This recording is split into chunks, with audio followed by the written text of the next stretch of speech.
ஆண்டவராக இயேசு கிறிஸ்துவின் இனிய நாமத்தினாலே உங்கள் யாவரையும் நான் அன்போடு வாழ்த்துகின்றேன், வரவேற்கின்றேன். இன்றைய நாளுடைய நல்ல பங்கை தேடி ஆதியாகமும் 25ஆம் அதிகாரம் 22வது வசனம்.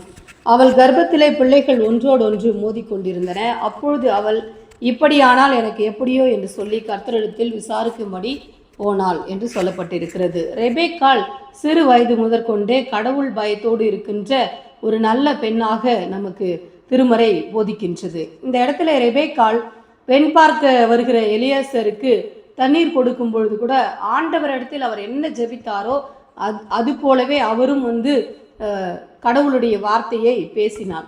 எனவே இந்த இடத்துல கூட கர்ப்பத்தில் பிள்ளைகள் ஒன்றோடு ஒன்று மோதிக்கொண்டிருக்கும் பொழுது இன்றைய நாளிலே கர்ப்பவதியாக இருக்கிற ஒவ்வொரு பெண்களுக்கும் பல பிரச்சனைகள், பல போராட்டங்கள், பல பயங்கள் உள்ளடக்கி இருக்கிறது. அந்த நேரத்திலே பயப்படாமல் ரெபேக்காளை போல கடவுளிடத்தில் இறைவேண்டல் செய்து ஒரு சாட்சியான பிள்ளைகளை நீங்கள் பெற்றெடுக்க வேண்டும். ஏனென்றால் அவள் போய் கடவுளிடத்தில் விசாரிக்கும் பொழுது கடவுள் சொல்லுகிறார், மூத்தவனை இளையவன் ஆளுவான் என்று.